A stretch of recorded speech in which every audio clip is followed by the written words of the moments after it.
અરવલ્લીના ભિલોડામાં વિદ્યાર્થીના આત્મહત્યા કેસમાં હવે શિક્ષક સામે ફરિયાદ। શિક્ષક કાંતિલાલ બુદ્રા સામે આત્મહત્યા માટે દુષ્પ્રેરણાની ફરિયાદ દાખલ કરવામાં આવી છે।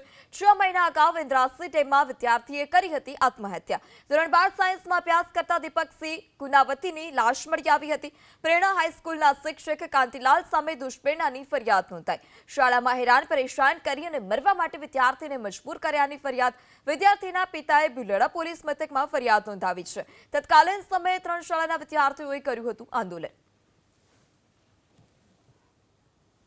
વધુ માહિતી સાથે સંવાદદાતા દેવાંગ પણ ફોન લાઈનથી જોડાઈ ચૂક્યા છે। દેવાંગ, હવે જે શિક્ષક છે તેની સામે પણ ફરિયાદ દાખલ કરવામાં આવી છે, શું વધારે વિગત?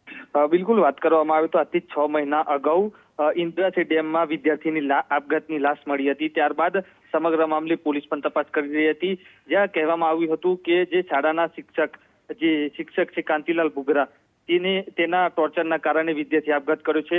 આ વાતને 6 મહિના વીત્યા બાદ આજે જે વિદ્યાર્થી છે, જે 12 સાયન્સમાં અભ્યાસ કરતો હતો, જે દીપકસિંહ નામનો જે વિદ્યાર્થી હતો, તેમના પિતાશ્રી દ્વારા આજે ભિલોડા પોલીસ સ્ટેશનની અંદર આજે શિક્ષક હતા તેની સામે ગુનો નોંધવામાં આવ્યો છે। સમગ્ર મામલે ભિલોડા પોલીસે તપાસ હાથ ધરી છે।